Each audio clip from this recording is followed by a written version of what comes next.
স্বপ্নে যদি আমরা কাক দেখি, এটা সাধারণত একটা নেগেটিভ সাইন বহন করে, কারণ কাককে আল্লাহ রাসূল সাল্লাল্লাহু আলাইহি ওয়াসাল্লাম ফাসিক বা ফুয়াইসিক বলেছেন। তো আমরা যদি স্বপ্নে কাক দেখি, এটাকে আমরা পজিটিভ কোনো সাইন মনে না করে নেগেটিভ সাইন মনে করতে পারি। তৃতীয়ত, আমরা যদি স্বপ্নে লম্বা কাপড় দেখি, এটা গুড সাইন। কারো গায়ে যদি লম্বা জামা থাকে তাহলে এটা গুড সাইন, আর খাটো জামা থাকলে সাধারণত এটা নেগেটিভ সাইন। এক্ষেত্রে আমরা সহিহ বুখারীর একটি হাদিসকে উল্লেখ করতে পারি। আল্লাহর হাবিব সাল্লাল্লাহু আলাইহি ওয়াসাল্লাম বলেছেন যে আমার সামনে অনেক মানুষকে পেশ করা হলো, তাদের কারো জামা নাভি পর্যন্ত, কারো জামা হাঁটু পর্যন্ত, কারো জামা পা পর্যন্ত। আর সেক্ষেত্রে ওমরে ফারুককে দেখলাম যে এত লম্বা জামা পরে সে হেঁটে যাচ্ছে, সে তার জামা টেনে টেনে নিয়ে যাচ্ছে। তো সাহাবারা বললেন, মা আউয়ালতাহু ইয়া রাসূলুল্লাহ, হে আল্লাহর রাসূল, আপনার এই স্বপ্ন থেকে আপনি কি বোঝাতে চাইলেন? আল্লাহ রাসূল সাল্লাল্লাহু আলাইহি ওয়াসাল্লাম বললেন, আউয়ালতুহু আদ-দীন, এটা দ্বারা আমি দ্বীনদারি বোঝাতে চাইলাম। অর্থাৎ যার জামা লম্বা তার মানে তার তাকওয়া বেশি বা তার দ্বীনদারি বেশি। আর স্বপ্নে যদি কারো জামা খুব ছোট খাটো বা জামাহীন অবস্থায় কাউকে দেখা হয়, এটা সাধারণত তার দ্বীনদারি কমে যাচ্ছে বা তার তাকওয়া is decreasing day after day, এটার একটা সাইন বহন করে।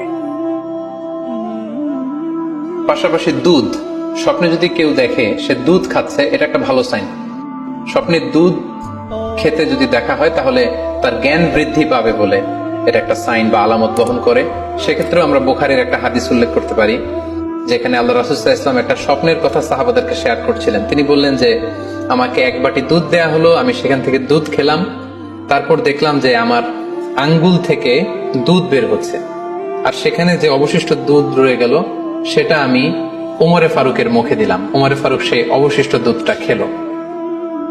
এই স্বপ্নের কথা শুনে সাহাবারা বললেন, মা আউয়ালতা বিহি ইয়া রাসূলুল্লাহ, হে আল্লাহর রাসূল, এটা দিয়ে আপনি কি ব্যাখ্যা করলেন? ফামা আউয়ালতাহু ইয়া রাসূলুল্লাহ, আল্লাহ রাসূল সাল্লাল্লাহু আলাইহি ওয়াসাল্লাম বললেন, আল ইলম, এটা দিয়ে আমি জ্ঞানের ব্যাখ্যা করেছি। অর্থাৎ দুধ হচ্ছে জ্ঞানের প্রতীক। দুনিয়াতেও তো আমরা দেখি যে দুধ হচ্ছে সুষম একটা খাবার, খাদ্যের পুষ্টিগুণের 6টি গুণাগুণ দুধের মধ্যে পাওয়া যায়। সো কেউ যদি স্বপ্নে দেখেন যে তিনি দুধ পান করছেন, আশা করা যায় এটা তার জন্য ভালো সাইন, তার জ্ঞান বাড়বে বলে আমরা ধারণা করতে পারি। এবার স্বপ্নে যদি কেউ দেখে যে সে আজান দিচ্ছে, এটাও ভালো সাইন।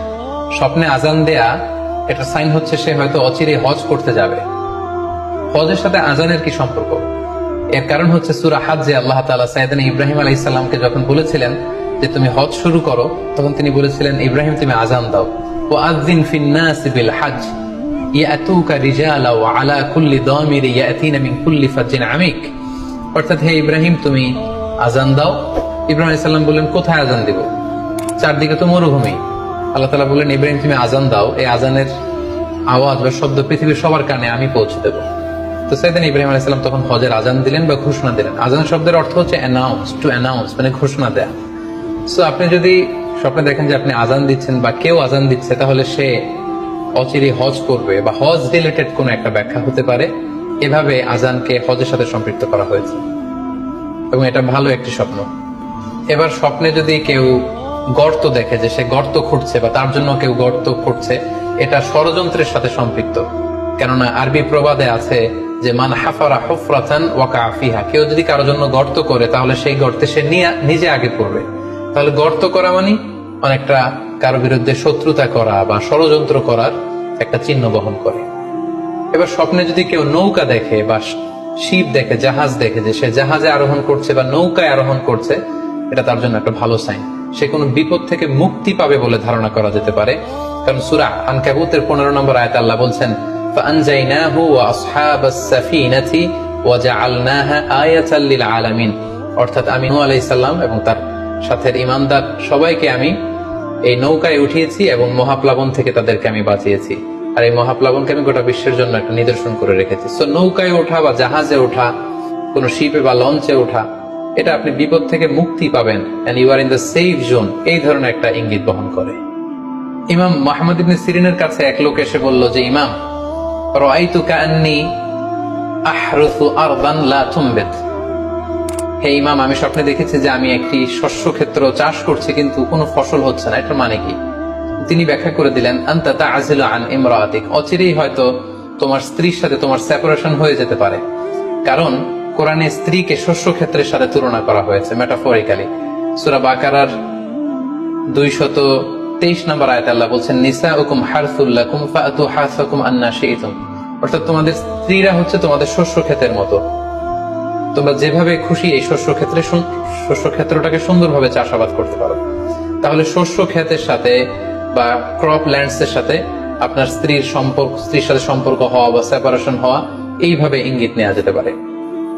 সবশেষে একটি ঘটনা উল্লেখ করার মধ্য দিয়ে আমরা এই সিম্বলিক বা আইকনিক ব্যাপারটা শেষ করতে চাই। সেটি হচ্ছে, ব্যক্তির ভিন্নতার কারণে কিন্তু স্বপ্নের ব্যাখ্যাও ভিন্নতা হতে পারে। ব্যক্তি ভিন্নতার কারণে স্বপ্নের ব্যাখ্যাও ভিন্ন হবে। একই স্বপ্ন দুইজন লোক দেখলো, দুইজনের স্বপ্নের ব্যাখ্যা কিন্তু দুরকম হতে পারে। সেক্ষেত্রে আমরা মুহাম্মদ ইবনে সিরিনের একটা ঘটনা উল্লেখ করতে পারি। মুহাম্মদ ইবনে সিরিনের কাছে এক লোক এসে বলল যে, আমি স্বপ্নে দেখেছি আমি আজান দিচ্ছি, এটার ব্যাখ্যা কি? উনি বললেন, তুমি হজ করতে যাবে। তার কিছুদিন পরে আরেক লোক এসে একই স্বপ্ন দেখলো, তিনি বললেন যে, আমি স্বপ্নে দেখেছি যে আমি আজান দিচ্ছি। তো তিনি বললেন, চুরিতে তোমার হাত কাটা যাবে। তো ওনার ছাত্ররা দুইজন লোকের কাছে দুই ধরনের উত্তর দেওয়ার কারণে অবাক হয়ে জিজ্ঞেস করলেন যে, হে ইমাম, একই স্বপ্ন দুইজন দেখলো, কিন্তু আপনি এক একজনকে এক এক উত্তর কেন দিলেন? তো তিনি বললেন যে, এই দুজনকে আমি চিনি এবং তাদের ব্যক্তিগত জীবন সম্পর্কে আমি জানি। তো তাদের জীবন আচরণ, তাদের ব্যক্তিত্বের কারণে আমি দুই ধরনের ব্যাখ্যা করেছি। প্রথম জনের ব্যাখ্যা করেছি আমি সূরা হজের আলোকে, কারণ সূরা হজে আল্লাহ ইব্রাহিম আলাইহিস সালামকে বলেছেন, ওয়াযিন ফিন-নাস বিল হজ, তুমি মানুষের মাঝে হজের জন্য আজান দাও, ঘোষণা দাও। সো সেই লোকটি আজান দিয়েছে, তার মানে আশা করা যায় সে হজে যাবে। আর দ্বিতীয় লোকটির স্বপ্নের ব্যাখ্যা আমি করেছি সূরা ইউসুফের আলোকে। সূরা ইউসুফে একটি আয়াত আছে, সুম্মা আযানা মুআযযিনুন আইয়াতুহাল আইর ইন্নাকুম লাসারিকুন, অর্থাৎ মিশরের কিং এর একটি পানপাত্র চুরি হয়ে গিয়েছিল। ইউসুফ আলাইহিস সালাম ইচ্ছা করে সেটা তার ভাই ইয়ামিনের খাদ্যের প্যাকেটের ভেতরে ঢুকিয়ে দিয়েছিলেন। আর তখন সেখানকার স্টাফরা বা সৈনিকেরা আজান দিয়েছিল, মানে ঘোষণা দিয়ে বলেছিল, হে ক্যারাভান, হে কাফেলার লোকেরা, তোমরা চুরি করেছো। তো তিনি মুহাম্মদ ইবনে সিরিন বললেন যে, দ্বিতীয় লোকটার ব্যাপারে আমি জানি, সে আসলে অসাধু একজন লোক, এবং তার ক্ষেত্রে সে স্বপ্নে যেহেতু আজান দিতে দেখেছে, সে কখনো হতে যাবে না, বরং সূরা ইউসুফের আলোকে চুরিতে তার হাত কাটা যাবে। তো এভাবে আমরা কোরআন সুন্নাহর আলোকে বা স্কলারদের যে অভিব্যক্তি, সেগুলোর আলোকে স্বপ্নের মধ্যে থেকে যেগুলো সিম্বলিক, আইকনিক, যেগুলো ইঙ্গিতবহ, এগুলোর ব্যাখ্যা